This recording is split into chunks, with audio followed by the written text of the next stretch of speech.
Pessoal, boa tarde. Meu nome é João Milanês Moreira Júnior. Eu sou cirurgião dentista. Escolhi a minha atividade dentro da cirurgia e traumatologia bucomaxilofacial. Fiz a opção por essa residência, pela formação em residência, que eu considero que seja a de melhor qualidade, não melhor do que alguém, mas a melhor qualidade da formação para a cirurgia e traumatologia bucomaxilofacial. Fiz essa formação em uma faculdade do Rio de Janeiro, na Federal do Rio de Janeiro. Cirurgia e a atualização dos sistemas, por exemplo, implante, eu fiz a opção pela pós-graduação em implantologia, abrindo mão, feliz, de não executar a parte protética, a parte da construção das próteses sobre implantes. Eu fiz essa opção e me agarrei à parte da cirurgia nesse contexto. Tive a oportunidade de trabalhar em alguns serviços públicos, como a Superintendência da Central de Regulação, onde eu tive uma ideia muito melhor sobre a abordagem dos indivíduos de uma forma geral. Às vezes, na odontologia, a gente tem uma limitação dessa abordagem, como queixo. Então, essa visão geral faz parte dos assuntos que nós vamos. Também sou professor não como um bico, mas fiz a opção da docência, e para isso eu construí o mestrado e gosto muito também da área de pesquisa e concluí também meu doutorado. Eu vou me colocar à disposição hoje para vocês, para a gente poder fazer uma abordagem sobre a questão da dor, que eu acho que é um tema bastante interessante, ele é sempre atual e existe uma caridade muito grande em atender as pessoas ao controlar a dor. E é sobre isso que a gente vai conversar hoje. Vamos fazer uma abordagem clínica sobre essa questão, discutir alguns temas básicos, não complexos, não avançados, mas aprofundar dentro da complexidade desse tema, que é o controle da dor.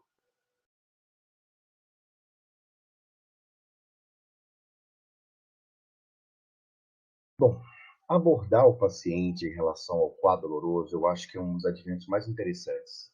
E é o que nós, seres humanos, mais precisamos fazer, é abordar, entender não a queixa, a condição do paciente, mas não mais como uma condição do tratamento isolado, mas entender esse indivíduo. Por exemplo, o quadro doloroso, a dor, é uma das sensações que primeiro aprendemos. Quando bebê, a gente utiliza a dor como o choro como uma resposta, e a dor é algo desconfortável, e até mesmo o tom do choro do neném em relação à dor, ou estar com fome, que é a única linguagem que ele consegue nos passar, é diferente. Quem é pai e mãe de segunda viagem, por exemplo, diz, esse menino está com dor por cólica e não é mais fome. Então, a dor merece um conceito bastante interessante, ele é muito importante nas atividades clínicas. E acho que a dor dentro da odontologia, entendo que eu não estou usando a palavra dor de dente.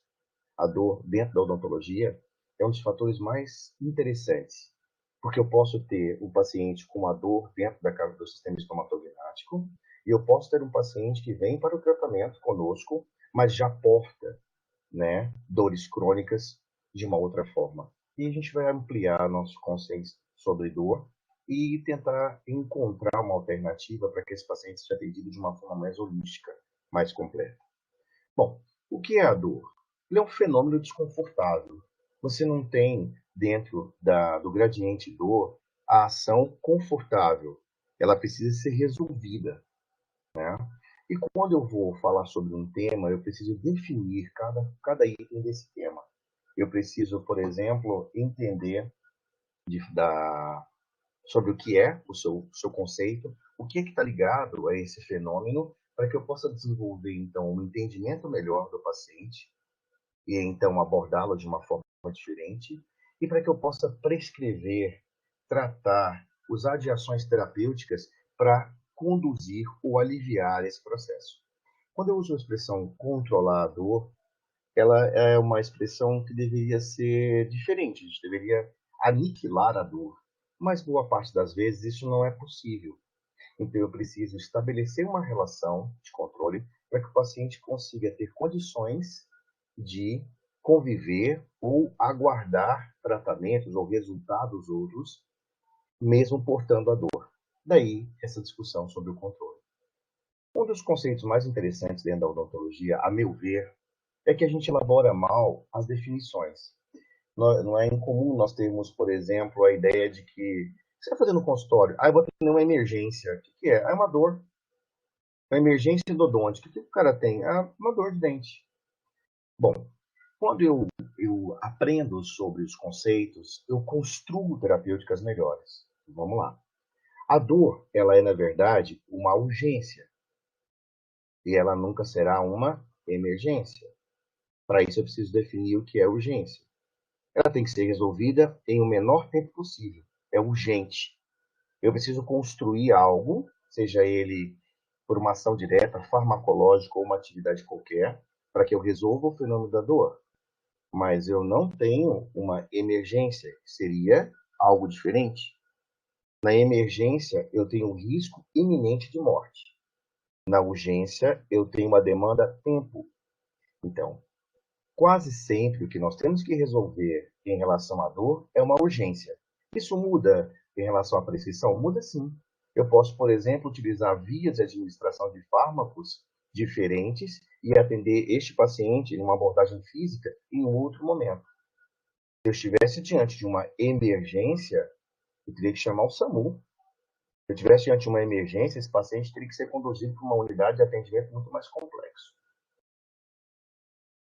Eu tenho alguns conceitos que são filosóficos, mas que são muito fáceis de serem entendidos. Por exemplo, cuidado e atenção para com o indivíduo diminuir a dor.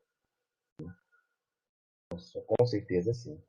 Se eu tiver, por exemplo, segurança para atender esse paciente com dor, ele tem condições de perceber essa dor diferente, a resposta é positiva. Não é que ele sentirá mais ou menos dor, sentirá pelo estímulo, porque você o tratou melhor ou você desempenhou cuidados para com ele.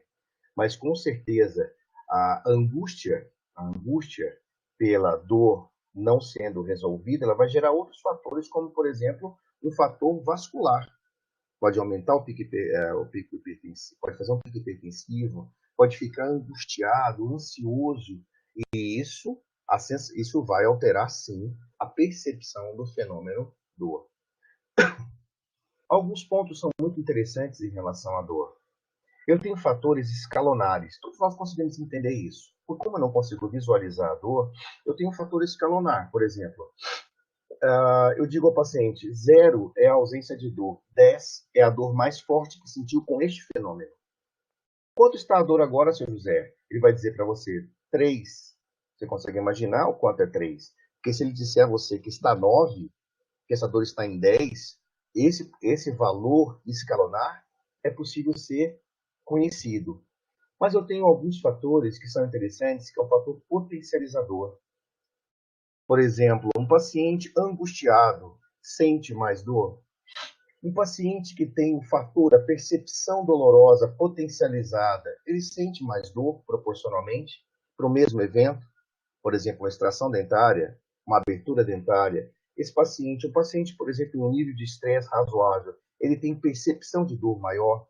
Sim.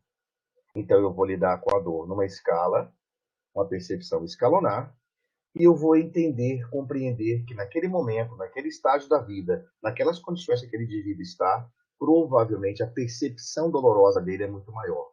E isso muda muito, isso muda o meu entendimento, isso muda a abordagem como indivíduo, porque eu vou ter mais zelo para com ele, eu vou levar em consideração esse paciente, não mais o procedimento que eu fiz, o que eu irei fazer, mas eu vou personalizar esse atendimento, e fará uma diferença muito grande na vida desse indivíduo. Os fatores interessantes, isso nós já conhecemos, que a dor possui gradientes. A gente sabe que a dor pode doer mais conforme alguns fatores. Se eu estiver mais próximo do nervo, eu acredito que essa dor tenha um potencial mais agudo, mais incômodo. Se eu estiver distante dessa área, sim. Se eu tiver, por exemplo, uma área próxima da face, a região do nariz, né? Tirar um cabelo do nariz dói mais do que tirar um cabelo do dedo do pé. Então, eu tenho referências em relação a essa dor. Mas eu posso ter, dentro dos parâmetros clínicos, origens diferentes. E esses conceitos dentro da terapêutica são os mais diversos. Várias literaturas abordam isso de formas diferentes, inclusive. Quando eu entendo isso, e compreendo formas diferentes de abordar esse paciente, de tratá-lo, por exemplo, antecipando o processo doloroso, eu vou ter um resultado diferente. E então eu vou conseguir utilizar fármacos diferentes e doses diferentes. Eu espero que nós todos vejamos até o final dessa discussão de que vocês vão mudar preconceitos. Por exemplo, vou utilizar o mesmo remédio e ter um resultado diferente somente alterando a dose ou o período do uso desse fármaco. Essas condições modificam completamente o resultado, que é a percepção do indivíduo. Entendam que o resultado não se constitui somente no evento concreto, mas a interpretação desse indivíduo, o resultado que eu construo para que ele receba o melhor atendimento, também faz parte do resultado.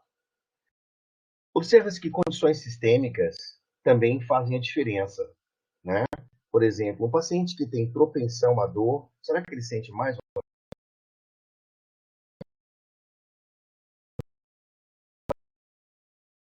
Né? E, por consequência, a sua ação, seria a sua prescrição de algum fármaco ou complemento também será diferente. Eu espero que seja até o final desse episódio.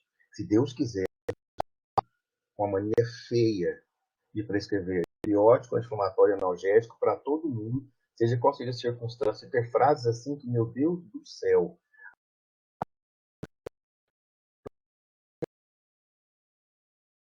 não prescrever por uma questão. Eu passo para todo mundo isso aqui. Essa frase não é uma frase boa, inclusive. Vamos lá. Aqui um desenho esquemático, a gente tem um conceito que é a percepção do indivíduo. A gente vai chamar de limiar de dor. A substância de limiar de dor. Essa parte aqui, ela corresponde a uma área, né? Uma área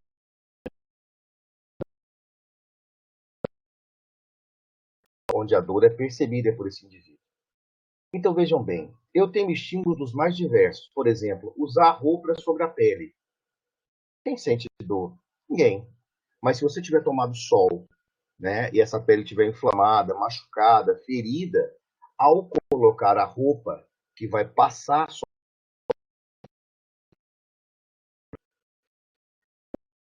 percebo a dor, eu tenho estímulo tocando a minha percepção, o meu limiar de dor, certo? Quando eu estou próximo dessa área onde a dor é menos intensa, eu tenho variante de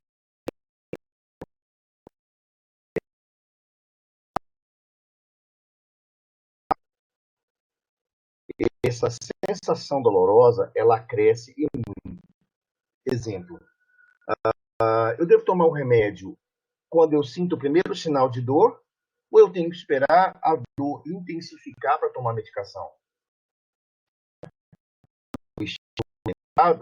A prescrição é diferente, porque eu tenho uma dor aqui agora numa condição muito mais percebida, numa condição, de um significado muito maior. A exemplo disso,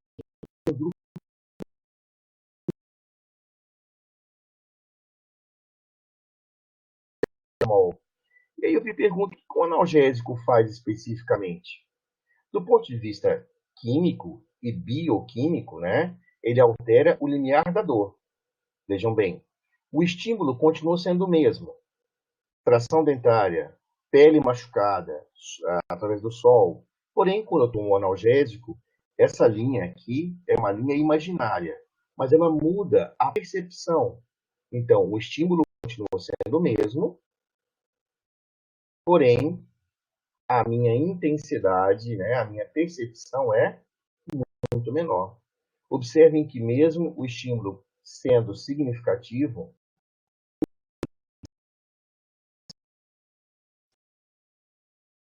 similar a uma região de dor não percebida. Então, vale a pena utilizar o analgésico quando eu tenho um fenômeno de dor? A resposta é sim, Mas eu preciso entender o que ele faz. Ele muda, na verdade, a percepção e não o estímulo. Ao fazer isso, eu entendo qual paciente necessitará de uma maior ou menor quantidade de analgésico.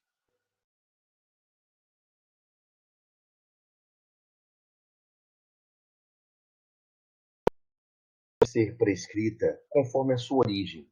O que é que gerou a dor? E com essa condição, eu posso perceber ou correlacionar. O que a gente tem hoje é que a dor pode acontecer por uma lesão tecidual, atividade cirúrgica, abrir o local, o trauma local, né? A pancada,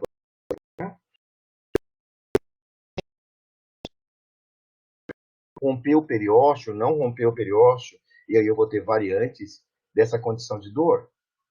Ela pode, inclusive, olha como é importante essa ideia da abordagem, ela pode ser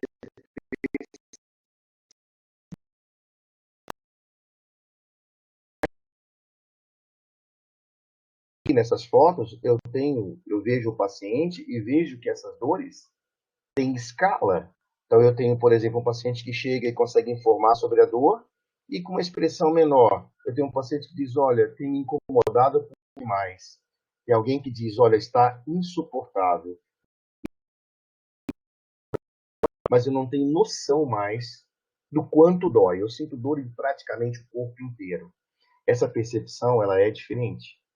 Então, a questão da origem, ela vai identificar a gente quando ela pode ser identificada de uma forma diferente. E aí, então, eu preciso mudar o método de prescrição. Volto a falar para vocês. Adianta eu decorar a receita? Não, porque eu preciso identificar as condições, personalizar essa condição da dor e, então, elaborar um outro conceito. Então, tem algumas dores, por exemplo, são psicossomáticas. Né? Por exemplo, eu tenho medo de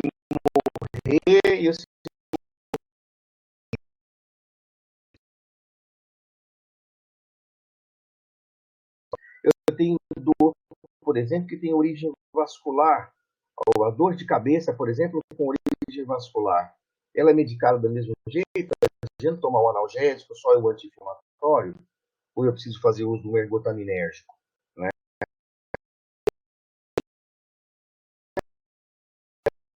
Pouco elaborado. Hoje, muitas pessoas dão valor a esse assunto.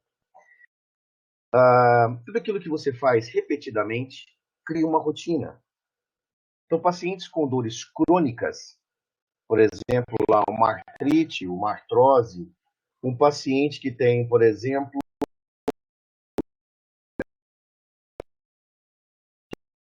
a dor desse paciente é muito maior. Ah, João, mas eu tenho pacientes, por exemplo, que são fibromiálgicos e reclamam menos de dor do que um paciente que não tem nenhum desses quadros. Bom, isso é uma conduta frente à dor. Não é que ele não perceba a dor.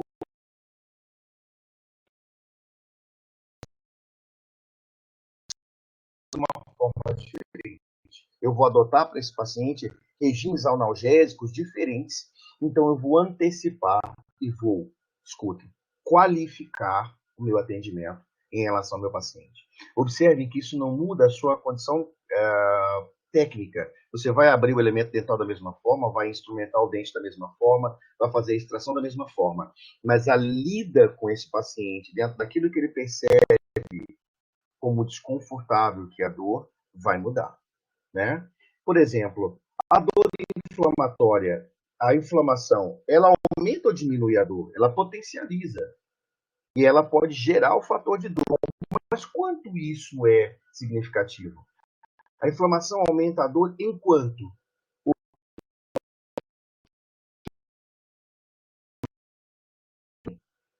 Né? Por isso que na dor a gente usa a expressão extinguir a dor. Quando nós falamos em inflamação, a gente usa a expressão modular a dor.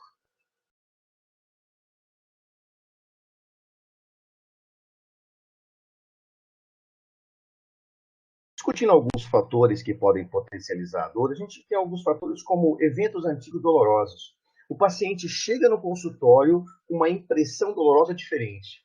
Se você der a notícia para ele, por exemplo, assim, ó, temos que fazer um cirurgia com uma extração dentária. Ah, não, extração não quero fazer porque dói demais. Então, essa expressão é interessante. O que eu estou abordando com vocês é que existe uma questão que é a dor que ele sente de fato, pela técnica, pelo uso, pela condição tecidual.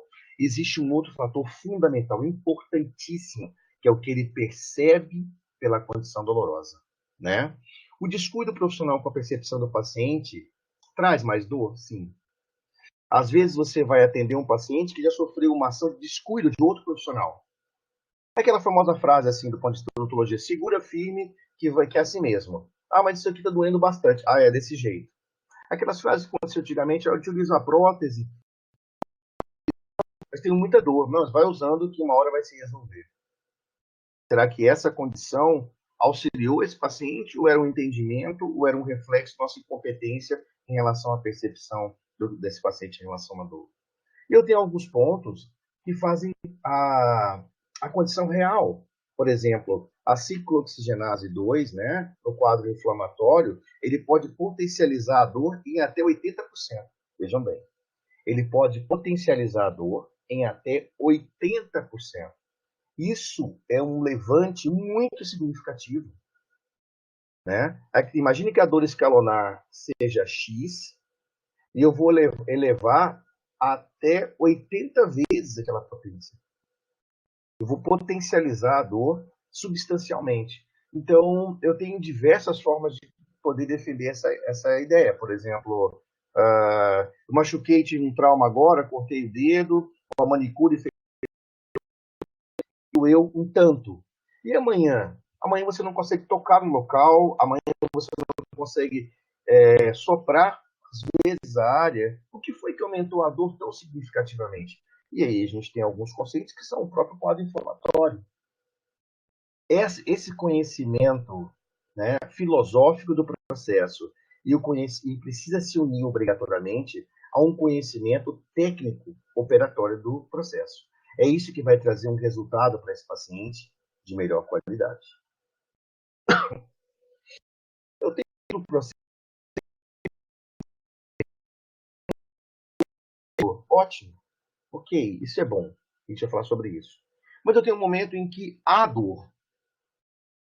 Então, eu preciso abordar esse paciente de uma forma diferente. Por exemplo, essa dor tem uma condição aguda ou essa dor é crônica? Eu tenho um paciente que tem dores crônicas durante uma parte da vida e agora agudizou. Entendam que eu não estou falando de boca nem de dente. Estou falando de indivíduo. Quando eu tenho uma avaliação técnica como uma dor aguda ou uma dor crônica, eu preciso fazer algumas perguntas. Por exemplo, qual dói mais? Porque se eu definir que uma dor aguda dói mais do que uma dor crônica, provavelmente eu tenho que prescrever de formas diferentes. Não adianta eu decorar uma receita e nem decorar um remédio. Eu preciso prescrever de forma diferente.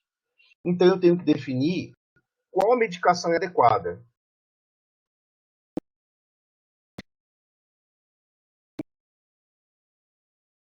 Ou então eu preciso entender que dentro de um grupo ela é mais adequada. Por exemplo, eu tenho um fenômeno chamado hiperalgesia.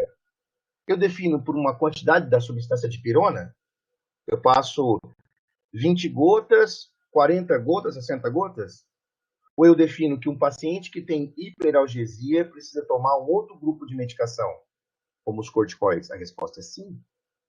Então, nesse caso, eu não altero mais o fator prescritório da substância. Eu vou utilizar grupos diferentes para tratar referências à dor de forma diferente. A via de administração do fármaco. Nós temos condições de fazer medicações intramusculares sempre, para qualquer situação de dor, a medicação via oral. Será que é porque nós não sabemos? Ou porque nós acreditamos que somente essa resolveria?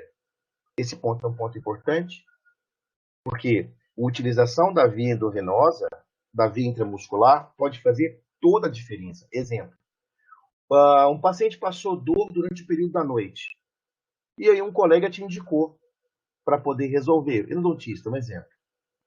Ele te liga às 7h30 da manhã, desesperado.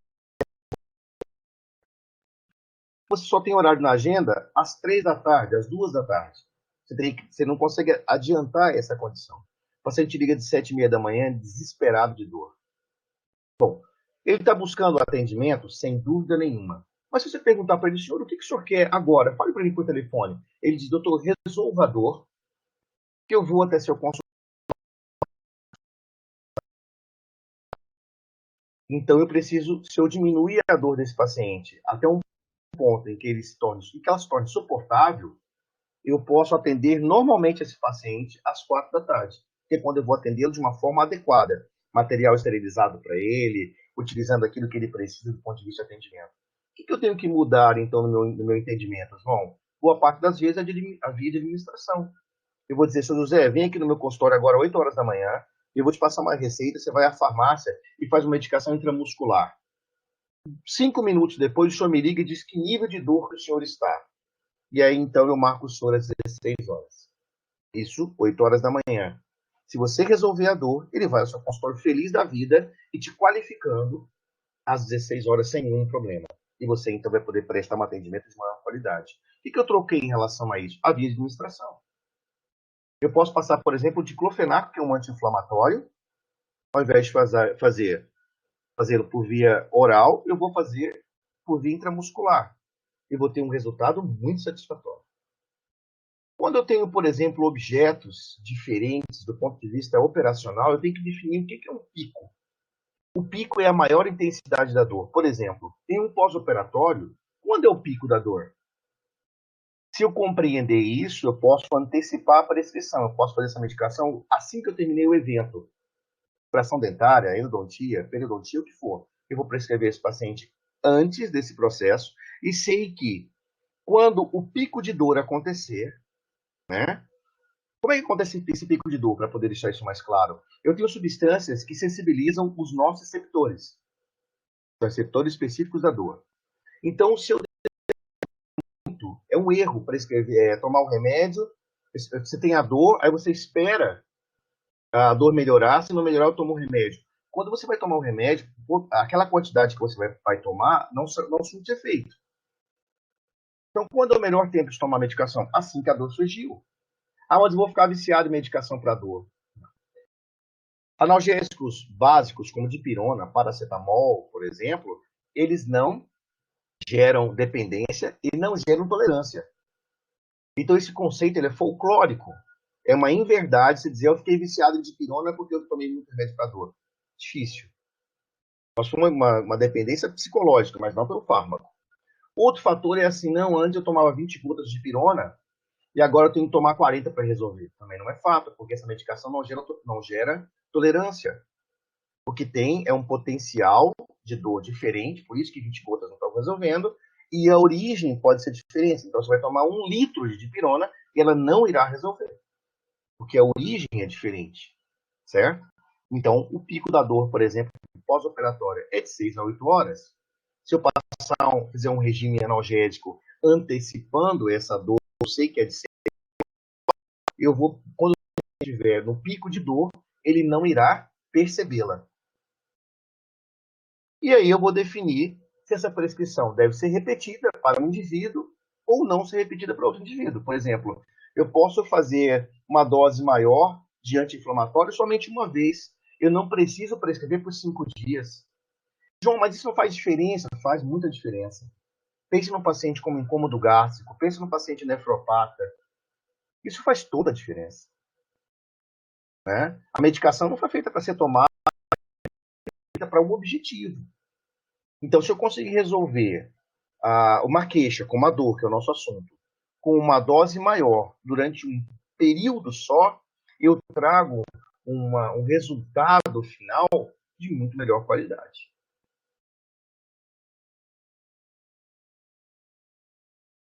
Bom, aqui eu vou elaborar uns conceitos como a farmacologia, para vocês terem uma ideia. Assim. Farmacologia e terapêutica. Aqui é o estudo da medicação, especificamente. Aqui é o modo com que ela deve trabalhar. Então, eu preciso definir se eu devo prescrever para controlar a dor antecipadamente ao processo, por exemplo, ou se eu devo trocar ou mexer nas doses pós-processo. Isso é importante. eu preciso entender quais fármacos interferem na dor. Então, eu tenho lá os analgésicos, os anti-inflamatórios, os corticoides, os benzodiazepínicos, né, e os opioides. Quando eu consigo entender esses grupos, né, como é que eu posso poder prescrever? Eu vou aprender sobre cada um desses grupos e utilizá-los de uma forma conceitualmente adequada. Por exemplo, eu sei que os corticoides tratam as hiperalgesias. Eu sei que os anti-inflamatórios, junto com alguns analgésicos,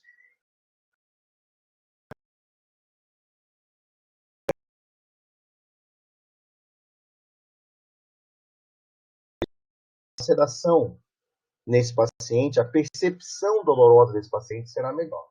E eu sei que eu tenho medicações que podem conduzir, né, de uma forma diferente, dores extremamente intensas.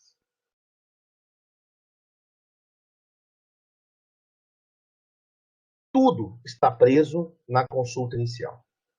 Pelo amor de Deus, se Deus abençoar um dia, nós da odontologia jamais com o nome de orçamento. Eu, particularmente, meus colegas, toda vez que eu ouço alguém usando a palavra orçamento, eu tenho a impressão que ele é um profissional aqui. Na minha cabeça, eu acho que ele é ruim.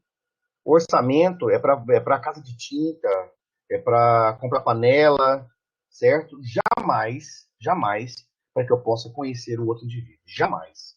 Então, o que o dentista faz no primeiro encontro dele? Uma consulta inicial. Uma função do estado físico dele. Os mais comuns no Brasil é o sistema de ASA, né? Na América Society of Anesthesiology. Então, eu tenho ASA 1, 2, 3, 4, 5. Quando eu identifico esse indivíduo, eu consigo mexer nessa terapêutica de forma diferente. Depois, se vocês quiserem, pergunte sobre isso. Anamnese. Eu vou fazer uma anamnese agora, em vez de decorar aquela como você toma Coca-Cola, você come todo dia, você escova os dentes. Se o paciente me disser, olha, eu tenho dores crônicas, eu tenho uma enxaqueca que não se trata, eu tenho dor todos os dias, eu vou utilizar uma anamnese direcionada. E eu vou questionar sobre isso. Como assim todos os dias? Ao final do dia, será que ele não tem um cansaço, por exemplo, não é algo da oclusão e essa dor tem uma origem inflamatória? Então eu vou conseguir resolver mais do que aquilo que eu me propus, que seria, por exemplo, abrir o elemento dental, né? Quando eu consigo avaliar as condições físicas desse indivíduo, isso é excelente. Se o paciente entra no meu consultório mancando, é bem diferente do paciente que entra no meu consultório sorrindo. As interpretações para os mais diversos fenômenos desse paciente serão diferentes. Então, entender a abordagem, né, desse paciente é muito importante. Se eu vejo, por exemplo, tão diferente do fenômeno do dor, e não só repetir a prescrição como se fosse uma oração.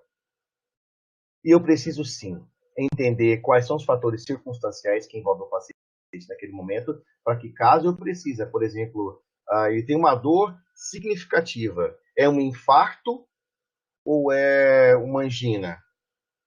Ou é uma dor de estômago? Então,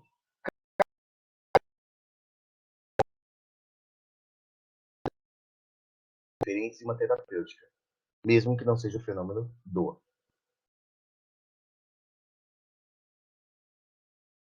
Aqui eu trouxe para vocês um dos assuntos mais comuns da odontologia, não só na odontologia, tá? O médico também erra, que é uma beleza, tá certo? Eu trouxe aqui uma imagem de uma prescrição que seria elaborada, teoricamente correta. Primeiro que a prescrição é um documento, certo? Então ele tem que ter regras de saúde, por exemplo, né? Eu tenho o nome do paciente, então eu tenho que ter regras em relação à prescrição desse indivíduo. Mas no receituário comum, eu tenho ou não a palavra receituário comum, eu posso ou não colocar o endereço, e a relação de peso pode ou não estar presente. Eu vou deixar a relação de peso presente quando tem um paciente, por exemplo, PNE. Imagina um paciente PNE que tem um corpo adulto, mas ele não consegue fazer uso de medicações adultas, por exemplo, ele não consegue engolir um comprimido. Então eu vou utilizar uma substância, uma dose, vou corrigir essa dose. Se uma criança que pesa 10 quilos toma X miligramas, esse meu paciente que pesa 70 vai tomar vezes essa relação de peso, correto? Nesse caso, a relação do peso aqui ajuda o farmacêutico na venda ou na elaboração de medicações similares. Aqui está um dos erros mais comuns que eu já vi na minha vida. Só existem dois tipos de uso, interno ou externo. Via oral, uso interno barra via oral, está tudo errado.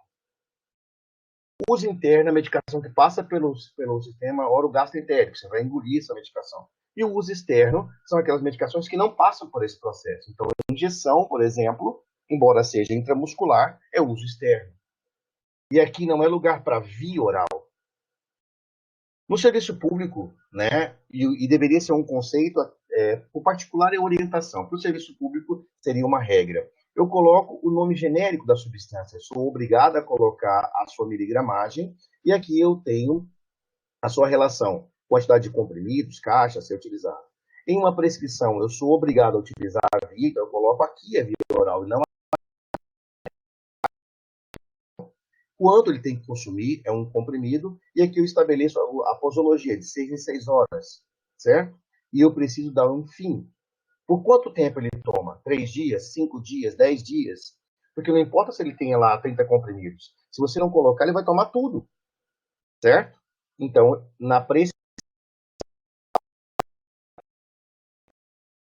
em uma prescrição, eu sou obrigado a colocar o que eu vou fazer com esse paciente. Aqui um receituário de controle especial, né? E para dizer para vocês, ele segue a mesma regra e que as medicações que são prescritas aqui são, aqui no caso está o tramal, um opioide, né? É um opioide fraco, e poderia também ser a codeína. Mas também são prescritos os antibióticos. Por que eu coloquei essa imagem aqui? É muito comum a gente fazer a receita de controle especial e colocar todos os remédios que o paciente vai tomar. Errado. A farmácia vai negar. E a farmácia que negar é boa. Aquela que aceitar que não é. Certo? Mas a farmácia que negar todas as medicações no receituário, tipo assim, dipirona aqui, o analgésico aqui, não sei tudo errado, tá errado.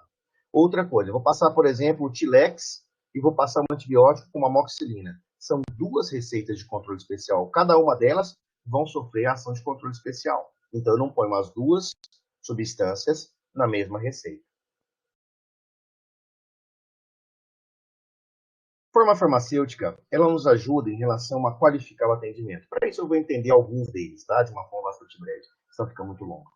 Então, eu tenho os comprimidos. É aquele onde a substância ativa é comprimida com uma outra substância que é o seu veículo. Por exemplo, o amido, certo?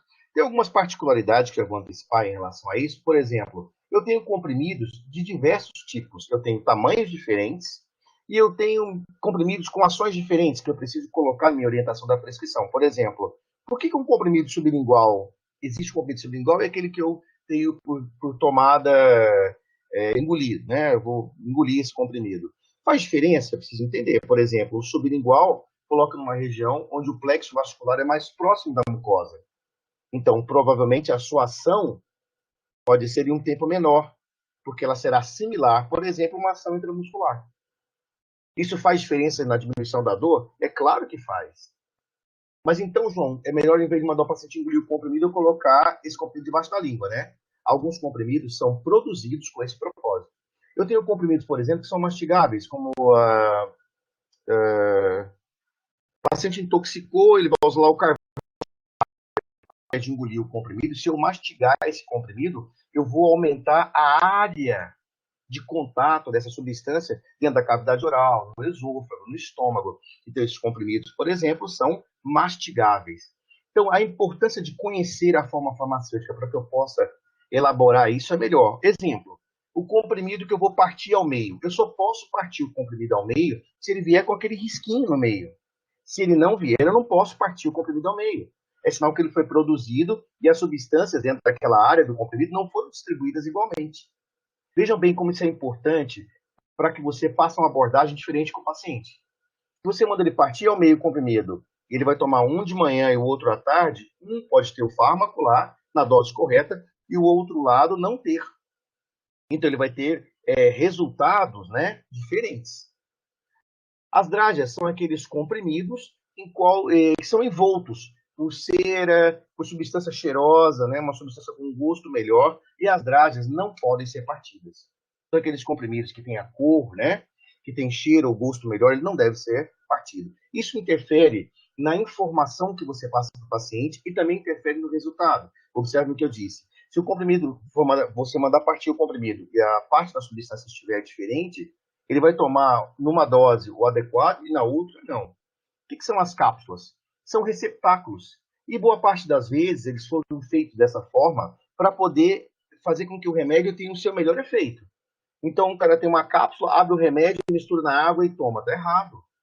Não está errado porque você vai desgastar a cápsula. É porque aquela cápsula, né, aquele receptáculo, foi feito para ser absorvido, por exemplo, na região do intestino. Se você colocar ele na água e tomar, ele vai ficar parte dele na cavidade oral, parte dele no esôfago.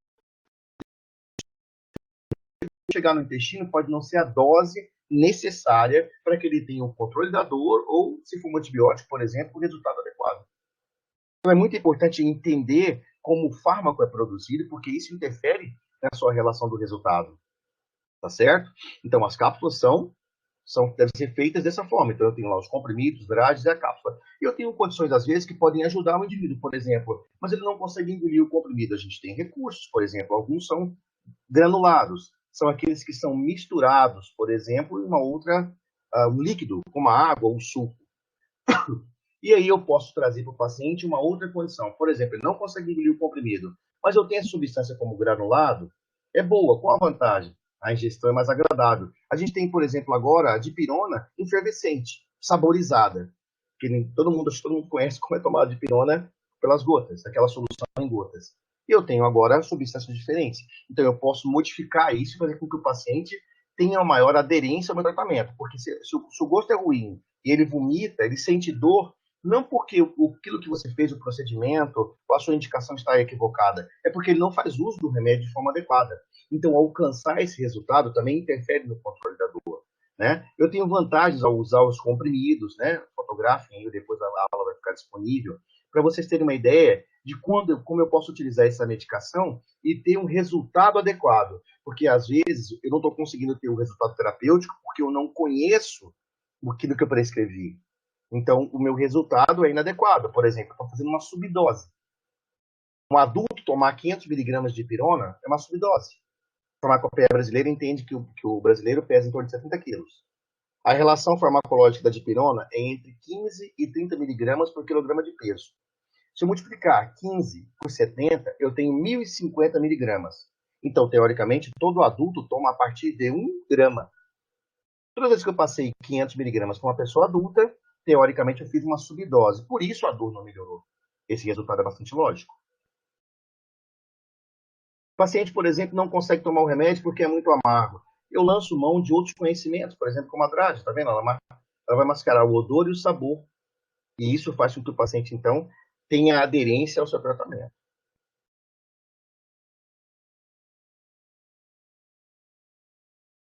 Os injetáveis, nós temos medo dos injetáveis, né, na odontologia, mas é um equívoco, certo? Eu tenho inúmeras vantagens, a absorção mais rápida, a dose exata, né? Você colocou lá na veia aquela quantidade, 1 grama, é 1 grama que vai ser absorvido, está diluído na água destilada no soro, mas será colocado 1 grama. Quando eu ponho no copo, fica resíduo naquele recipiente, resíduo na cavidade oral, e o que vai ser absorvido não pode não corresponder à necessidade do que o paciente tem, né? Não sofrem ação do suco gástrico como presença, né?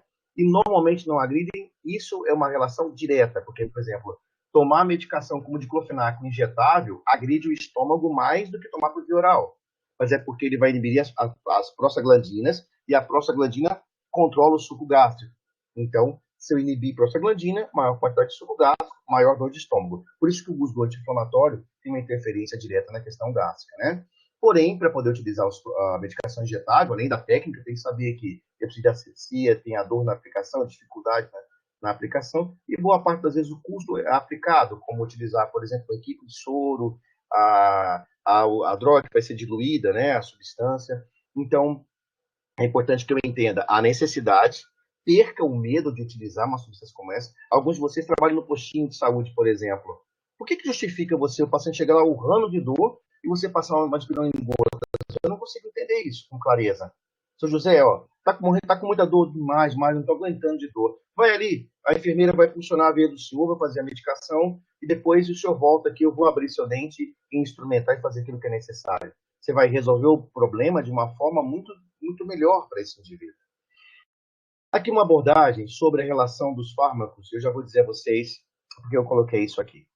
A gente tem aquela ideia assim, ó, a dipirona e o paracetamol, o ibuprofeno, a dipirona é melhor para dor do que o paracetamol. Na verdade, elas, do ponto de vista potencial, elas são iguais. É isso mesmo? A dipirona, o paracetamol e o ibuprofeno 200 miligramas possuem o mesmo potencial antiálgico. Mesmo potencial antiálgico. Ah, João, não é assim. Eu tomo dipirona para dor de cabeça, minha dor passa. Eu tomo paracetamol, a dor não passa. Qual é o problema? É que nós não entendemos a substância. Por exemplo, a dipirona tem uma ação, início da sua ação, por volta de meia hora, de 20 minutos a 30 minutos.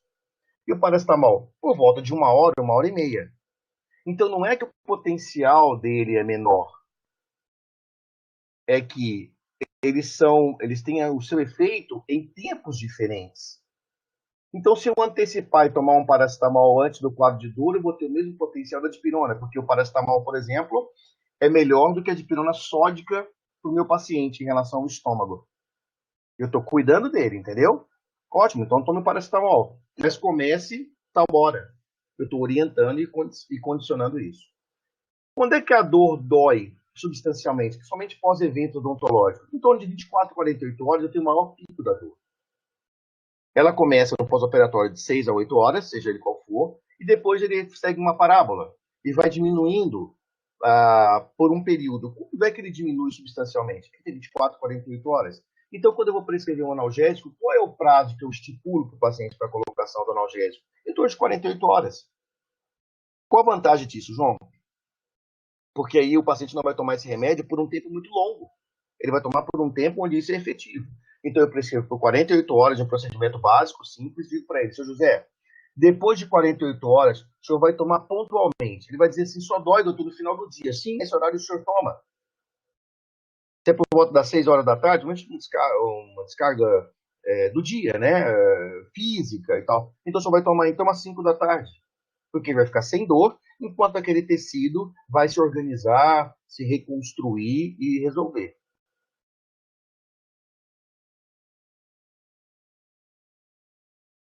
Uma outra forma interessante de prescrever é essa aqui. Nós temos um péssimo hábito de decorar. Dipirona de 6 em 6 horas. Por que é de 6 em 6? Ah, porque eu sempre prescrevi de 6 em 6. Então, por exemplo, eu tenho paracetamol 500 miligramas e 750 miligramas. Eu só posso passar de 6 em 6 horas? Eu tenho a dipirona 500 miligramas e 1 grama. Eu só posso passar de 6 em 6 horas? E aquela frase que o paciente diz para você assim, doutor, esse remédio resolve minha dor. Porém, quando está quase na hora de eu tomar de novo, aí eu sinto dor, fico mais ou menos meia hora, 40 minutos com dor, depois passa de novo. Tem alguma coisa que você possa fazer para melhorar essa dor? Sim. A resposta é, ao invés de passar de 6 em 6 horas, por exemplo, a dipirona, passar de 4 em 4 horas. Mas, João, eu vou decorar de novo, então é de 6 em 6 e 4 em 4. Não. Eu aprendo quantos gramas dia eu devo utilizar dessa substância. Dipirona, em torno de 6 gramas. Se o comprimido é de 1 grama, 1 grama é a grama do boi, tá? É 1 grama, medida. Se eu tomo um comprimido de 1 grama, eu posso tomar de 6 em 6 horas, eu vou fazer uso de 4 gramas por dia. Ou posso tomar de 4 em 4 horas, farei uso de 6 gramas por dia. Como essa dose é a dose diária da dipirona, não tem problema. No paracetamol, 3 gramas ao dia. Pacientes, por exemplo, lactentes, gestantes, eu preciso conhecer o fármaco e entender que ele tem indicações para isso, e não mais decorar aquela situação somente relacionada com a dor. Por exemplo, a dipirona é melhor para a dor. Ah, mas meu estômago dói, me incomoda bastante. Ah, senhor, é isso. Ou então vou tomar um paracetamol que não tem ação nenhuma. Não. Eu entendo como o fármaco funciona, eu entendo a condição desse paciente, e aí então eu crio uma situação diferente em termos prescritórios. Eu preciso entender que o anti-inflamatório, ele não é uma medicação assim, qualquer coisa toma anti-inflamatório, qualquer coisa toma anti-inflamatório. Não, não. Ele tem resultados, assim, ele é bom, mas não é tudo do bem. Então, eu tenho lá paciente com gastrite, paciente hipertenso, paciente com transtorno renal. Ele não pode tomar como a gente prescrevia antes. Espero que nenhum de nós aqui prescrevamos assim. Toma anti-inflamatório aí por 5 dias, por 10 dias. Não, gente. Não. Outra coisa importante, eu preciso entender que alguns pacientes são hipersensíveis ao fármaco e esses fármacos possuem correspondência. Por exemplo, o paracetamol tem uma correspondência com ácido acetilsalicílico. Então, o AS, ele é mais antigo do que o ibuprofeno. Às vezes o paciente chega no seu consultório e fala assim, eu sou alérgico ao AS, doutor, mas eu não sei mais. Aí você vai prescrever ibuprofeno para esse paciente? Não, porque eu entendo que esses fármacos possuem correspondência. Como é que eu vejo isso, João? Boa parte das vezes na sua relação da substância química. Por exemplo, são derivados do ácido propiônico. Quais substâncias são derivadas do ácido propiônico? João, onde eu acho isso?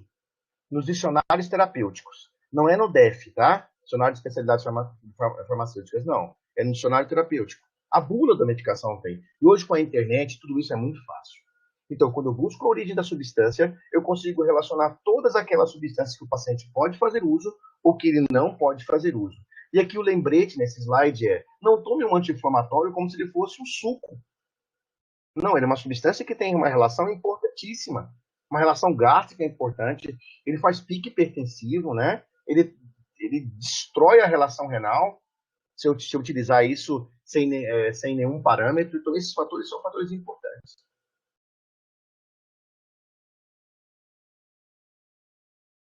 Eu tenho na odontologia tem a dor é muito importante. Então eu tenho aquele momento em que analgésicos anti-inflamatórios não são suficientes.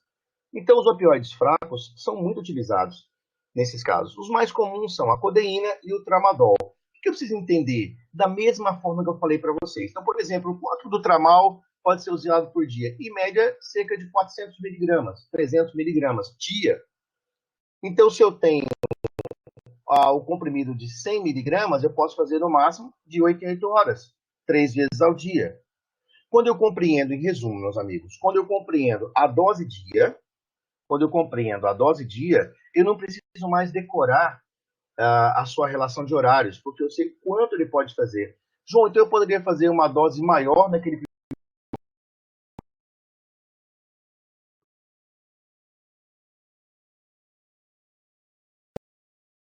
efeitos não desejados também, seus efeitos adversos. Então, por exemplo, eu posso usar, teoricamente, 200 miligramas do tramal. Ok? Porém, se o paciente tiver náusea, ele vai ter uma náusea proporcional a essa quantidade que você utilizou naquele primeiro momento. A dor pode melhorar, mas ele pode ter um incômodo gástrico muito mais significativo. Então, eu preciso fechar essa ideia para que eu possa prescrever de uma forma adequada. Boa parte das vezes, eu posso continuar utilizando a medicação. Por exemplo, o Tramal, tem de 50 e 100 miligramas. Você utilizou de 50 miligramas, o paciente teve uma resposta não muito boa em relação ao controle da dor. Mas quando você pediu para ele tomar 2 comprimidos, ele teve uma ação excelente. Ele falou, doutor, isso aqui para mim está excelente, mas meu estômago não ficou bom. Então, eu posso manter ainda, João, 100 miligramas? A resposta é sim, lembrando da dose dia. Porém, eu vou utilizar uma prescrição complementar. Né? Se o quadro for o estômago, não faz parte do nosso assunto aqui, mas se for um quadro gástrico, por exemplo, eu posso utilizar uma medicação que diminua a vontade de vomitar ou as náuseas. Dentre elas, eu tenho lá, por exemplo, o Dramin, eu tenho o Vonal, que é um da cetrona, que tem uma ação muito boa, eu vou controlar isso. Eu tenho aquela sensação desconfortável no estômago. Eu tenho lá os antagonistas de receptor H2, cimetidina, ranitidina, e eu tenho os inibidores da bomba protônica, omeprazol, lansoprazol, pantoprazol, esomeprazol. Entenderam? Então eu posso aumentar a dose, eu vou controlar a dor e eu posso controlar os efeitos adversos. Então eu preciso entender que aumentar a dose desses analgésicos, por exemplo, como o tramal, a codeína, eu vou ter uma ação diferente, porém eu posso controlar isso de uma outra maneira. Um lembrete em relação a essas medicações de ação central, que é o caso da codeína e do tramal, estas sim possuem tolerância, quer dizer, durante o uso muito prolongado tem que ajustar as doses, e elas possuem dependência. Ok?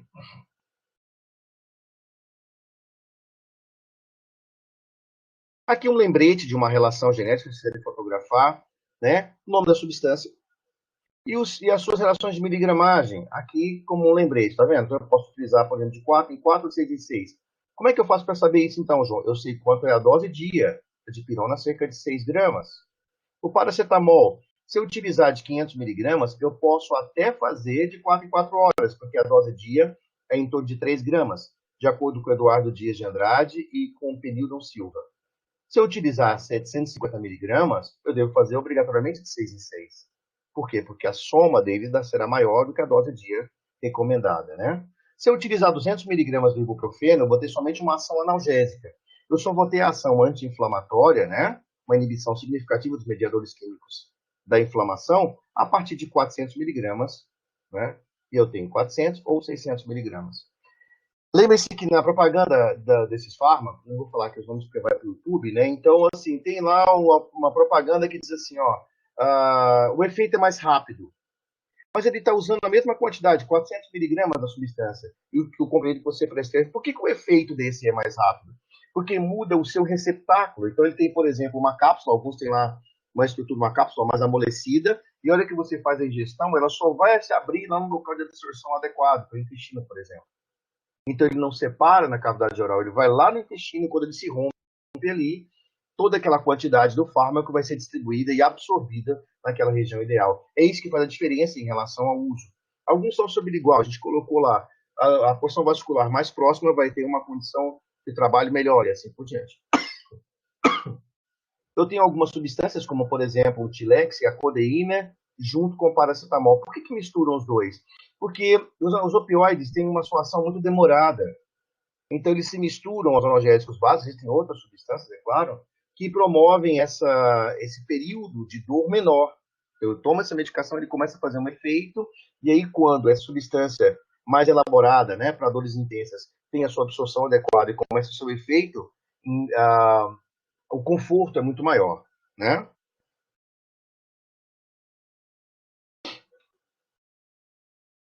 Lembrando que, para criança, porque às vezes você diz assim, ó, quantas gotas eu faço esse remédio normalmente? 40 gotas. Decorei isso, isso é um erro grave, tá? Mas decorou isso, 40 gotas. Aí você pega uma medicação pediátrica e faz também 40 gotas. Se eu tiver que prescrever de um adulto para uma criança, da criança para o adulto, eu preciso estabelecer uma relação entre a sua relação direta. Por exemplo, a dipirona para o adulto é 500 miligramas por ml. Quanto que é para a criança? 50 miligramas por ml. Quantas gotas normalmente tem um ml? 20 gotas. Então, a cada 20 gotas eu tenho 50 miligramas no caso da dipirona. E aí eu faço a conta. Alguns laboratórios resolveram essa situação, não é que seja adequado, isso é feito para mãe, não para profissional. É aquela ideia de uma gota por quilograma de peso. Eles já calcularam isso. Mas quando eu conheço essa relação entre miligramas, dose por peso, e a sua relação de ml, eu prescrevo de uma forma melhor.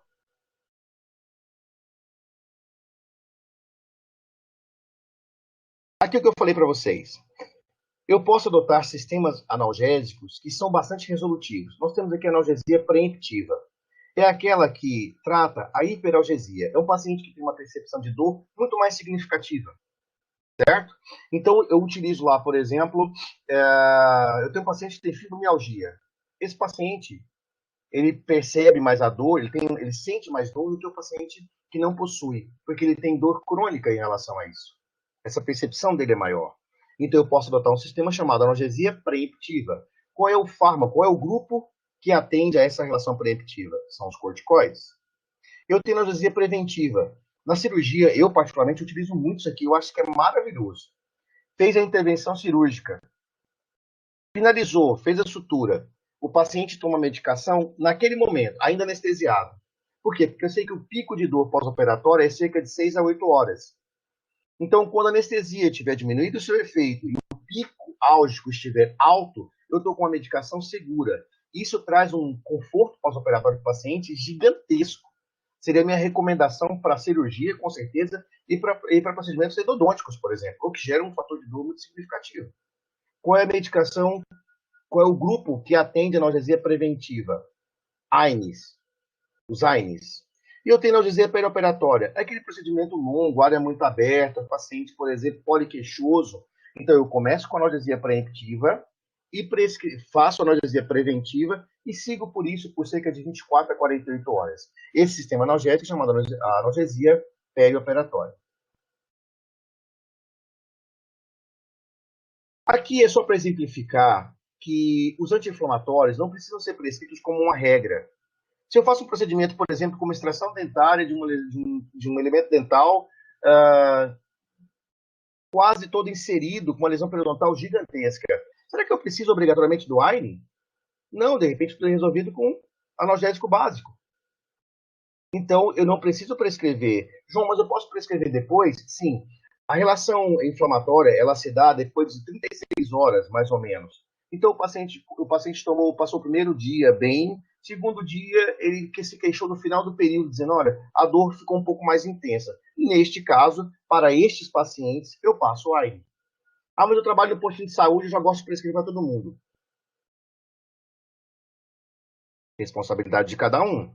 Isso, na verdade, é inadequado. Por exemplo, eu acho criminoso, você pegar, por exemplo, um curso e dar uma medicação, como corticoide, por exemplo, para todos que vão operar. Isso é muito sério, né?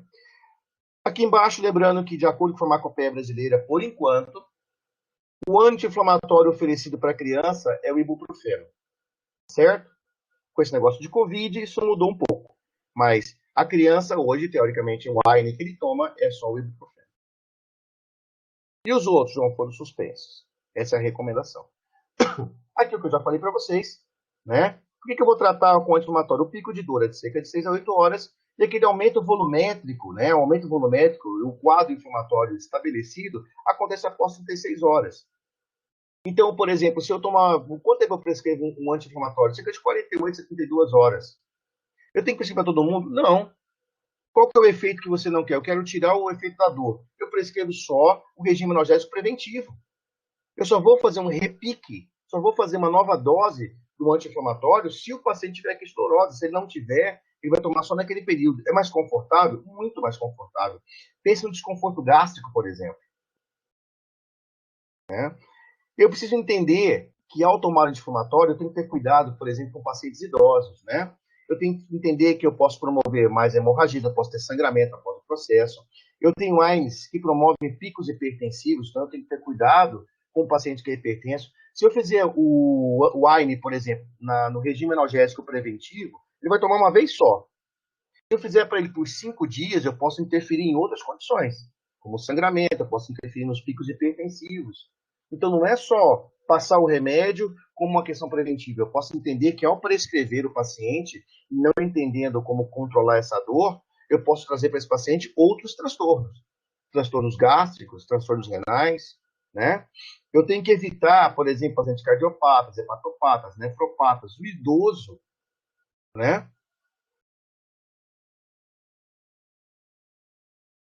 Aqui, é só para lembrar alguns, por exemplo, o cetorolaco de tormetanina, nome comercial Toragesic, ele é muito bom para dor. E a gente trabalha, às vezes, decorando o remédio. Eu decoro Toragesic, todo mundo que faz operação em casa toma Toragesic, no consultório. Não é adequado. Você pode passar por um grupo razoável de pacientes, mas eu preciso entender o fármaco para então prescrevê-lo. Por exemplo, Toragesic é um anti-inflamatório, mas tem uma ação analgésica de excelente qualidade. Quanto que é a dose dia do Toragesic? 30 miligramas por dia. Então, se eu tiver um paciente que fez o uso do Toragesic, depois que ele saiu do meu consultório, depois de 40 minutos, ele se queixou de dor novamente. Eu mandei ele tomar o segundo comprimido. Mas ele, João, mas não tem uma hora, ele vai tomar depois de 40 minutos? Sim, porque eu sei que a dose que eu posso fazer é de 30 por dia. Mas quanto se recomenda de uma dose padrão? De 8 a 8 horas. De qualquer forma, dá a 30 miligramas dia. E isso é muito importante saber. Então, eu conheço a medicação que eu trabalho e defino essa condição. Entendendo que, ao prescrever a medicação, eu tenho os seus efeitos escolhidos de melhor qualidade, por exemplo, inibir a dor, e eu tenho também os indesejáveis, que vão aumentar proporcionalmente em relação a isso. Né? Aqui a nimesulida está em vermelho, porque se vocês forem mexer na internet, vocês vão ver que ela está proibida em boa parte do mundo. E aqui no Brasil ainda se vende a nimesulida. Eu não uso mais, mas cada um faça a sua escolha. Eu nunca, o otorrino e dentista ama a nimesulida, né? Então façam as suas escolhas. Aqui também tem um lembrete em relação a esse aqui, em relação a alguns fármacos. Vejam bem, eu tenho alguns fármacos, por exemplo, que têm ação de 24 horas. Isso, de certa forma, é muito confortável para o paciente. Vai tomar uma vez ao dia. Se você personalizar o seu atendimento, o paciente vai dizer assim, ó, eu não gosto de tomar remédio. Ok, mas também não gosto de sentir dor. Eu vou dizer para ele, então não tem jeito, José. Ou eu vou adaptar a minha prescrição a esse paciente. Nesse caso, a gente pode alcançar um resultado satisfatório somente conhecendo o fármaco. Por exemplo, tem medicações que fazem uso de 8 em 8 horas, 12 em 12 horas, a cada 24 horas. Isso muda muito. Isso traz para o paciente um conforto muito significativo.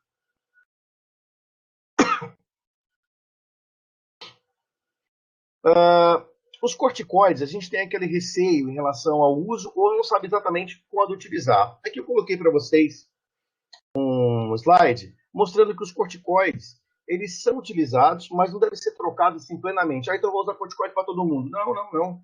Vejam bem, qual a vantagem de um corticoide em relação ao AINE?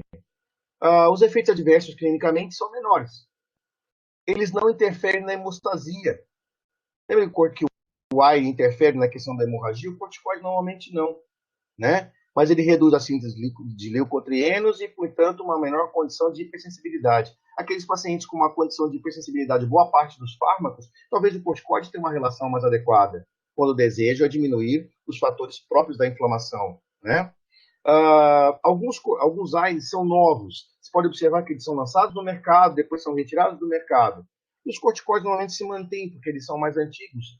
Eles têm mais tempo de elaboração e mais pesquisas durante esse período, né? E aqui alguns grupos onde os corticoides, vamos pôr na dúvida, eu estou com uma gestante no consultório.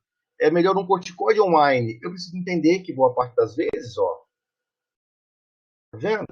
Eu tenho resultados satisfatórios somente conhecendo o grupo farmacológico. Em resumo, eu tenho lá uma gestante, por exemplo, que eu considero que o uso do anti-inflamatório seria adequado. Mas eu prescrevo um AINE ou um corticoide.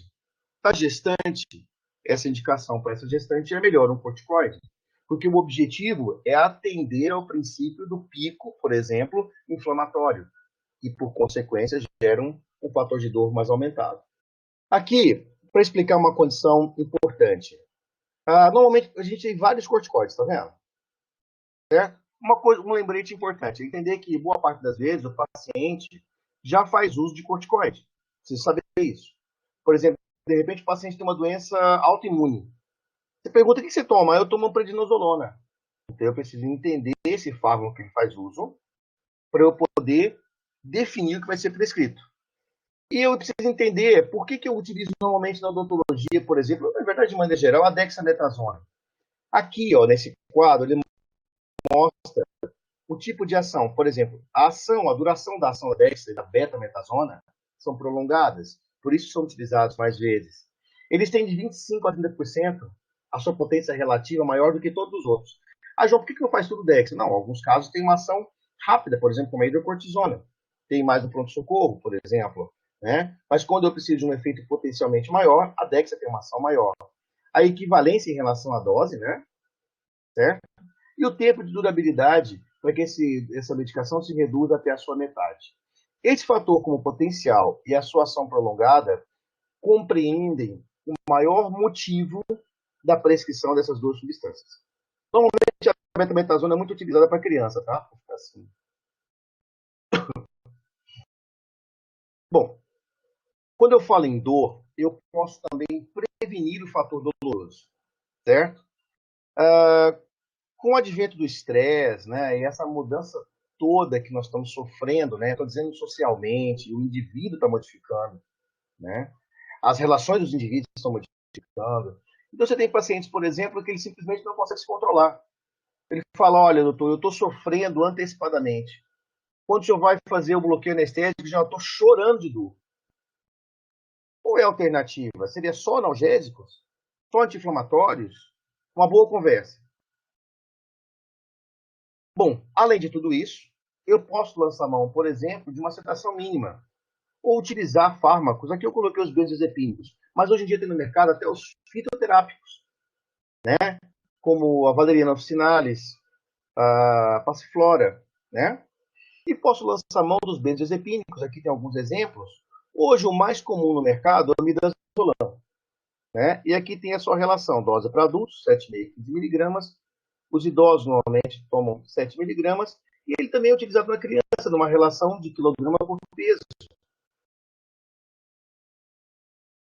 Outro lembrete interessante é o alprazolam. Então, o paciente chega no seu consultório e fala assim, olha, eu não durmo normalmente, eu fui ao meu psiquiatra e ele me passou o frontal, o alprazolam. Conhecendo os fármacos, sabendo a sua relação de dose, você pode, por exemplo, utilizar essa mesma medicação desse paciente e falar assim, eu vou atender a senhora, Dona Maria, amanhã. Então, a senhora vai fazer uso desta quantidade, desse fármaco que a senhora já tem, antes de vir ao consultório, uma hora antes de vir ao consultório. E isso vai ser bastante resolutivo. Você vai tratar desse paciente em uma condição muito melhorada.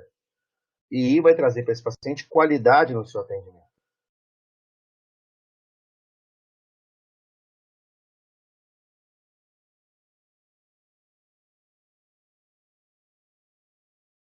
Pessoal, a doutora Juliane pediu para eu fazer em torno de 40 a 50 minutos.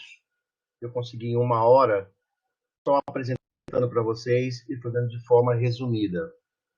Mas eu vou ficar agora à disposição, Kleber, para poder discutir com os colegas e tirar as dúvidas ou rediscutir cada uma desses assuntos que foram apresentados. Então, a partir de agora, eu fico à disposição na tela aí, não sei se vocês conseguem enxergar, tem meus telefones de contato, podem anotar o telefone, tem tudo.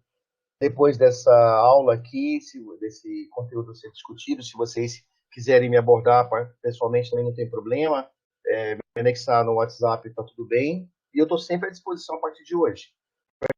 Aqueles que eu conheço, os que eu conheço, vai ser um prazer enorme revê-los. Aqueles que eu não conheço, estou à disposição para que a gente possa se conhecer melhor. Tá certo? Então pode utilizar aí. Os dois telefones têm WhatsApp, eu fico à disposição. E agora, Kleber, Juliane, eu estou à disposição para os colegas para poder responder ou discutir algum tema que vocês considerem que seja relevante. João, começaram a chegar as perguntas e a primeira pergunta chegou: qual seria a medicação adequada para abscesso agudo e se o AINE deve sempre ser associado a um antibiótico nessa situação? O abscesso agudo. Eu tenho normalmente uma dor abrupta. O que vai resolver, do ponto de vista terapêutico, a questão do abscesso? Drenagem. Certo? Lembra que a gente falou sobre a origem da dor? Então, por exemplo, eu tenho um aumento volumétrico significativo dentro da loja. Eu tenho um aumento volumétrico e eu tenho uma reação também química lá dentro. As células estão sendo destruídas. Eu tenho uma quantidade muito grande de inóculo naquela área. Então, abscessos. O que vai resolver prontamente o alívio da dor? Drenagem do abscesso. A prescrição, se um abscesso, né, é possível que ele tenha um quadro infeccioso associado a um quadro doloroso.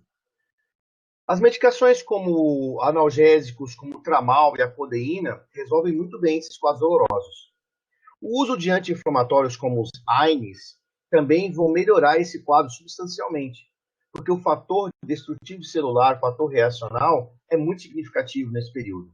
Não muda em relação às datas, por exemplo, até 72 horas, João, tem um resultado satisfatório? A resposta é sim.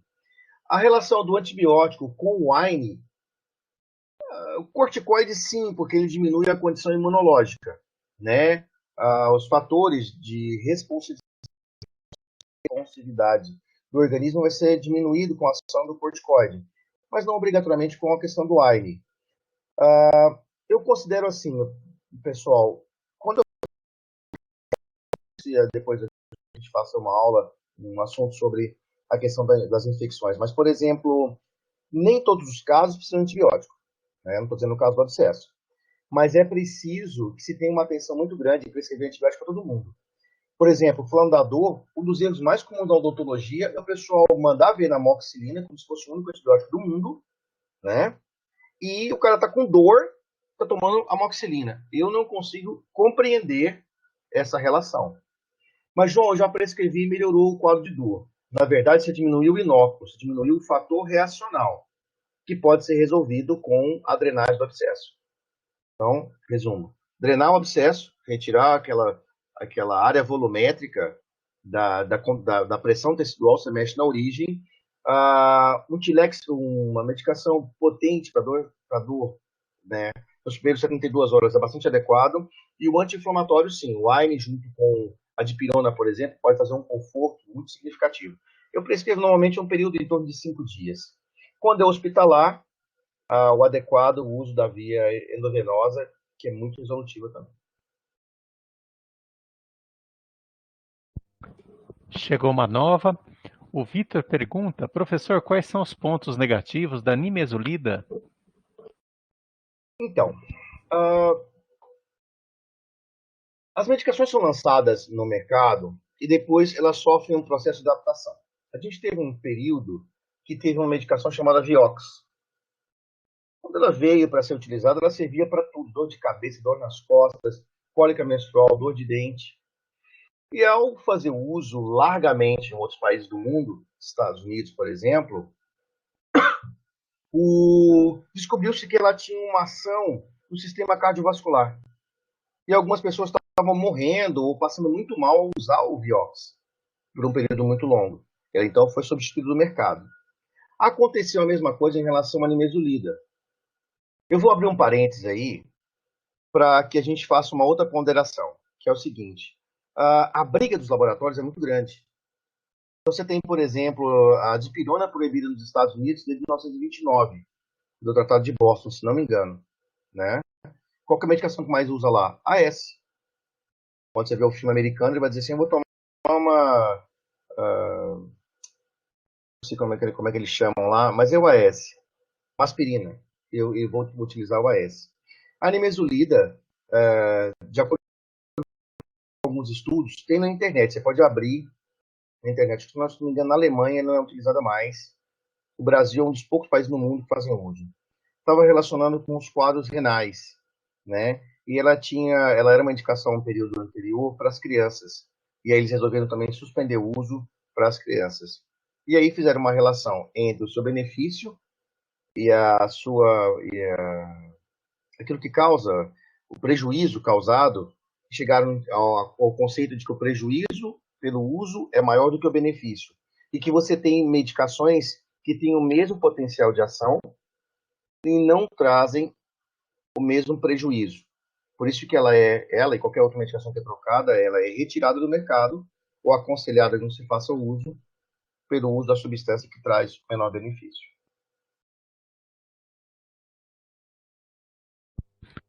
Temos também uma pergunta do Francisco. Com relação aos benzodiazepínicos que você relatou, você faz uma dose a mais daquela habitual ao que o paciente já toma ou somente muda o horário de tomada do medicamento? Primeiro ponto, é uma pergunta muito boa, Francisco.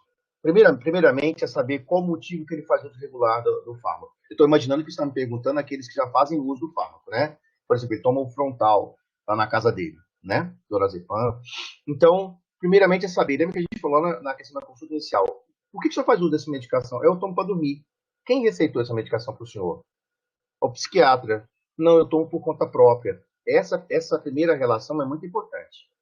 Se a resposta for que o paciente faz uso porque a comadre indicou, isso tem que ser revisto. Você vai ser o primeiro profissional a reavaliar a necessidade do uso regular dessa medicação. Neste caso em particular, você pode suspender o uso. Fala, dona Maria, a senhora não vai tomar hoje à noite. Eu aconselho que a senhora vá ao médico, né, inclusive, para poder rever isso, mas em relação ao meu procedimento, a senhora não vai tomar essa noite. A senhora vai tomar 1 hora, 2 horas antes do procedimento. Nesse caso, você vai trocar o uso da medicação pelo período noturno e vai fazer o uso durante o procedimento. Não, ela faz uso regular e agora eu só preciso adaptar a dose. Segue aquela mesma regra. Qual é a dose dia? Quem vai trazer essa paciente? Ela vai dirigir? Porque um dos fatores, na verdade, importantes em relação aos benzodiazepínicos é, por exemplo, o paciente ficar sonolento e voltar para casa dirigindo. Não, alguém vai trazer em casa, tal. O cálculo é feito naquela mesma relação de dose dia e é tomado antes do período. E aí as recomendações para que o paciente não faça uso, por exemplo, do fogão, não dirija, não lance mão de máquinas, né, que podem promover prejuízo a ela ou a outro indivíduo.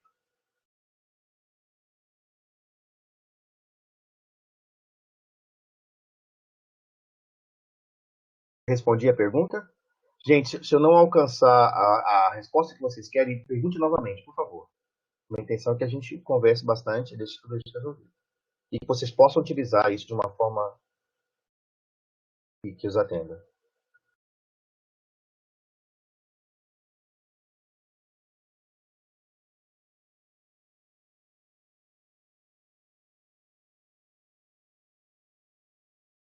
Alô? Temos várias pessoas digitando, estamos esperando entrar as perguntas. Ok. Francisco pergunta: como podemos ser mais eficientes com relação à dor e infecções que chegam a nós aqui em municípios pequenos, onde não dispomos de estrutura para a realização de antibiograma, em alguns casos de alveolite, e às vezes uma possível osteomielite? Ó, se você trabalha num posto de saúde, se você atende num posto de saúde e esse posto oferecer o recurso da via de administração venosa ou intramuscular, você vai ter um resultado de melhor qualidade, certo? As alveolites, ah, deixa eu pensar aqui de uma forma que oriente o colega de maneira mais tranquila. Como o assunto é dor, tá? Se o assunto fosse infecção, a gente teria que fazer uma outra abordagem. Como o assunto é dor, a primeira coisa que se leva em consideração é a percepção dolorosa desse indivíduo. Se é uma dor substancial, se é aquela condição onde o paciente não está aguentando de dor, ele está dizendo para você, ó, doutor, a minha dor está no nível 10. Esse paciente merece uma consideração diferente daquele paciente que tem um período de dor com uma queixa periódica, por exemplo, todos os dias dói um pouquinho. Então, esse paciente com esse pico de dor deve ter o acesso venoso, medicação endovenosa. Pode ser a dipirona mesmo, pode ser o diclofenaco intramuscular, depende do que você tem lá. Eu deixei meu telefone aqui, colega. Depois manda um contato e veja o que tem lá. A gente pode discutir também sobre a substância, para não tomar muito tempo. O que você tem aí normalmente? Ah, isso. E a gente fala sobre a substância especificamente. Mas a via de administração vai resolver o pico de intensidade de dor. Para aqueles pacientes que têm um quadro de dor crônica, por exemplo, assim, tem uma alveolite, ele fez uma extração lá no prático, veio até você agora, ou então você fez a intervenção e ele desenvolveu esse quadro. Cuidados locais, né? Limpar o local, tirar o potencial de infecção, às vezes fazer uma moldagem, preparar um objeto com um obturador, né, para tampar aquela área. Porque às vezes ele tem dor porque fica aberto e a mudança bioquímica da cavidade oral, né, comeu algo mais cítrico, por exemplo, a saliva, o resto alimentar naquela área é o que incomoda. Então, às vezes, o próprio obturador, uma peça em resina que vai ser colocada sobre aquela área, e você pode utilizar um cimento cirúrgico dentro daquela área para cobrir e tampar e aguardar uma cicatrização por segunda ou terceira intenção. A junção de alguns fármacos vão trazer um resultado satisfatório muito satisfatório. Por exemplo, a, o Codatem, que é 50 miligramas de codeína e 50 miligramas de diclofenaco, resolvem boa parte dessa dor. É uma medicação por via oral, feita de 8 em 8 horas, e que tem uma ação muito significativa. Então, veja bem. Você pode utilizar, por exemplo, a dipirona, 1 grama de 4 em 4 horas. Você pode lançar mão de um recurso como um anti-inflamatório e um analgésico de ação central, tipo Codatem, 50 miligramas de diclofenaco, 50 miligramas de codeína, de 8 em 8 horas. Vai resolver muito bem boa parte desses quadros. Mas, em alguns casos, se você colocar 1 grama de dipirona de 4 em 4 horas e o diclofenaco, né, a dose diária de diclofenaco é 150 miligramas dia, vai também trazer um resultado satisfatório. O uso de anti-inflamatório, não falei isso aqui, mas eu acho que eu também não tenho um trabalho ainda de publicação, porque eu estava terminando o doutorado e eu não consegui ainda ampliar esse espectro, mas eu posso dizer sobre a experiência clínica. Os colutórios, né, a introdução de bochechos em casos inflamatórios, veja bem, estou colocando a minha experiência, tá? Tem trazido resultados muito satisfatórios. Por exemplo, a infusão com arnica. É uma coisa, às vezes, tem anti-inflamatórios em estado interior, mas com arnica. A infusão com a arnica para fazer bochechos traz um resultado muito satisfatório. Primeiro, o bochecho morno retira a pressão tecidual. Ela permite que os vasos dilatem e façam um translado desse líquido inflamatório de melhor qualidade. E a arnica tem uma relação, na minha experiência clínica, muito boa em relação à mucosa. Muito boa mesmo. Você pode até fazer o teste, e aí, se não der certo ou algo diferente, falem comigo nesse telefone que eu coloquei aqui. Mas também tem resolvido muito bem. Eu quase não tenho quase de oviolite, para ser honesto, mas para quem tem uma resolução bastante significativa. Bastante significativa.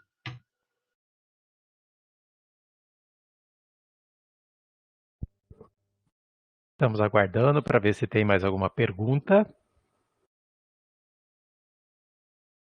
É o seguinte, voltando ao assunto, o uso do anti-inflamatório tem um resultado bastante bom em relação à dor. O AINE, ele vai ter uma ação imediata, como fazer uma injeção de diclofenac, por exemplo. O analgésico, como a dipirona, se for modificada a dose, como 1 grama a cada 4 horas, também vai melhorar o quadro de dor. Da arnica, eu estou oferecendo uma opção pessoal, certo? Um exemplo pessoal. Então, por exemplo, a infusão de arnica é colocar a arnica, ela vende nas farmácias de manipulação, coloca para ferver, né? A hora que levantar a fervura, ela é coada porque ela fica ali um pozinho do vegetal, ele é coado e é feito o bochecho. O bochecho morno, tem uma ação muito satisfatória que é dilatar os vasos e ele também drena aquele líquido que está no espaço, no meio do intestício, né, no meio do tecido, para a cavidade oral. Quando deixa de ter a turgência, quando deixa de ter a pressão tecidual de dentro para o tecido muscular, isso melhora muito a dor. E o que eu estava dizendo, não sei se vocês chegaram a ouvir, é que os anti-inflamatórios de ação local têm uma melhora muito significativa. Eu tenho tido uma experiência com relação à arnica, uma experiência particular, e tenho tido bons resultados. Exemplificando esses bons resultados, por exemplo, um bochecho a cada de 8 em 8 horas, né? Aqueles casos de cirurgia ortognática, terceiros molares complexos, exodontias múltiplas, feridas em tecido mole, né? Feridas em tecido mole, pós-implante. Então eu tenho tido um resultado bastante satisfatório. O que eu estou colocando aqui, que é uma experiência particular, eu estou dividindo com vocês essa experiência. Estou sugerindo que vocês façam, se vocês entenderem que é uma boa alternativa, para resolver esses casos, onde o fator gerador da dor é uma inflamação dentro da cavidade oral. Exemplo, essas osteomielites, as aftas. É isso. Também tem outra pergunta que foi na hora que caiu. O Vitor pergunta do corticoide pré-operatório, quando utilizar? Ótimo, show de bola. O corticoide, a grande vantagem dele, a gente pensa nele como um antidematoso. Mas as intervenções da cavidade oral, dentro do espectro da odontologia clínica, isso não é tão relevante. Então, quando é que ele vai ser muito bom? Quando ele for utilizado para as hiperalgesias. Aqueles pacientes, por exemplo, que têm dores crônicas. Paciente que tem uma inflamação no acetábulo, por exemplo, lá uma ite dessa qualquer. Uma artrite, por exemplo, que trata há muitos anos. O potencial de dor desse paciente é muito significativo. Então, para fazer o uso do corticoide, primeiro eu preciso ter uma atenção significativa se o paciente não tem nenhum quadro infeccioso instalado. Para fazer uso do corticoide, eu preciso conferir com o paciente se ele não tem nenhum caso, um quadro infeccioso instalado. Ele não tendo, eu posso fazer a relação de dose. Por exemplo, a dose dia padrão da dexametasona é de 2,5 a 9 miligramas por dia, certo? O comprimido mais comum de dexametasona é de 4 miligramas. Levando em consideração que é de 2,5 a 9 por dia, eu posso fazer um comprimido ou posso fazer 2 comprimidos. Lembrando que o corticoide leva um tempo muito grande para chegar até o núcleo da célula. Então, eu tenho que administrar o corticoide de 1 a 2 horas antes do procedimento. Vou tentar resumir tudo. O corticoide vai ter uma ação muito boa nos quadros de hiperalgesia. Ele pode ser administrado cerca de 2 horas antes do procedimento. Eu tenho que levar em consideração se o paciente não tem quadros infecciosos instalados ou se ele está propenso ao quadro infeccioso. E você pode utilizar, Vitor, pontualmente. Por exemplo, vou fazer só essa dose antes de fazer a intervenção operatória, seja ela qual for. E depois não precisa dar sequência. Ok? Respondido? Que tá, eu estou lendo aqui, corticoide pré-operatório, quando utilizar? Quadros de hiperalgesia, Ou aqueles quadros, por exemplo, onde você vai fazer procedimentos muito próximo a áreas hipervascularizadas. Por exemplo, eu vou dando na área de cirurgia porque eu não consigo administrar dentro de outras especialidades. Por exemplo, você vai instalar o implante, por exemplo, vai fazer uma intervenção, uma curetagem muito próxima do feixe vasco nervoso. Muito próxima, não é curetar o vaso. Muito próxima daquela região. Teoricamente, pela proximidade daquela região, o quadro doloroso vai ser intenso. Nesses casos, eu periodicamente faço uso. O que eu estava pontuando, aproveitando seu comentário, Vitor, o que eu estava pontuando é assim, existem alguns lugares que você vai fazer o curso, por exemplo, e todo mundo lá na recepção toma corticoide. Eu me considero assim muito covarde, feliz, um covarde feliz. Eu tenho muito medo disso. Porque é uma medicação, então eu não sei, por exemplo, qual será o resultado. Eu posso ter paciente, por exemplo, com doença fúngica, né? Tratamento de tuberculose. Eu não sei. E aí eu vou administrar o corticoide para esse paciente, posso comprometer a situação dele, certo? Mas se você fizer uma anamnese adequada e selecionar esse paciente para fazer o uso, você vai ter resultados bastante satisfatórios. E o controle da dor é muito bom, cara, muito bom. Esses quadros hiperalgésicos, então, é show de bola. Se quiser uma literatura fácil de ler, onde tem isso aí, é o livro do Eduardo Dias de Andrade. Uma explicação razoável lá.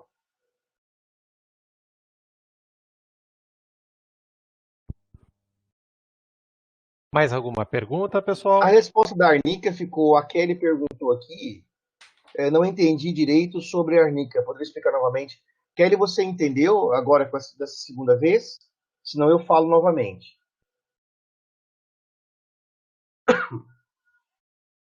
Bom, como eu não sei, assim, ó, eu utilizo a arnica como uma infusão, né? O chá com a arnica, e o paciente faz bochechos 3, 4 vezes ao dia, certo? Porque o colutório, a gente chama tudo de bochecho, mas na verdade você tem o enxágue, que é a colocação do líquido sobre a área. Você tem o bochecho, que é o movimento vertiginoso do líquido, né? E você tem o gargarejo. Essa substância pode ser feita tanto no enxágue quanto no bochecho. O que eu preciso fazer são aquelas recomendações técnicas. Por exemplo, você faz bochecho depois de extração dentária? Não, né? É uma contraindicação, o bochecho. Mas eu recomendo o enxágue. O enxágue pode ser, e avisa ao paciente, ó, não pode colocar o coágulo. Você vai colocar sobre a área e vai desprezar. Dessa forma. Tá certo? Se for a dúvida sobre a quantidade da arnica a ser colocada, quando você vai na farmácia de manipulação, ou eles vendem um pacote inteiro e diz para você, ó, para cada 200 ml de chá é uma colher de sopa. Você pode perguntar, depende do lugar onde você vai comprar. Outros lugares eles vendem os saquinhos e falam assim, ó, cada saquinho desse, cada recipiente desse é uma dose. É para um chá de 200 ml. Só perguntar lá na hora, tá certo?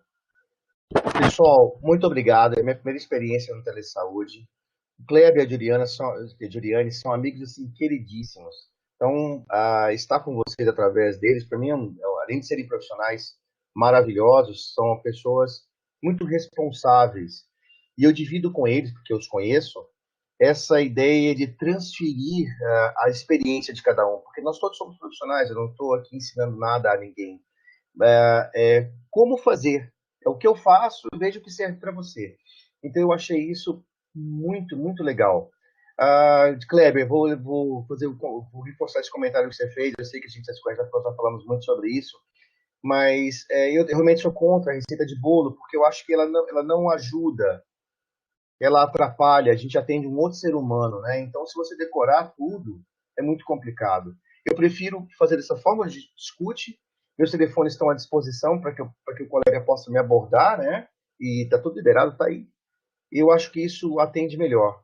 Eu estou muito feliz com isso, eu agradeço muito e estou à disposição. Se tiver algum outro assunto que vocês entendam que eu possa cooperar, vai ser um prazer. E, pessoal, muito obrigado por estarem até aqui, até agora. Eu sei que eu sou uma pessoa falante, nós estamos com 20 pessoas.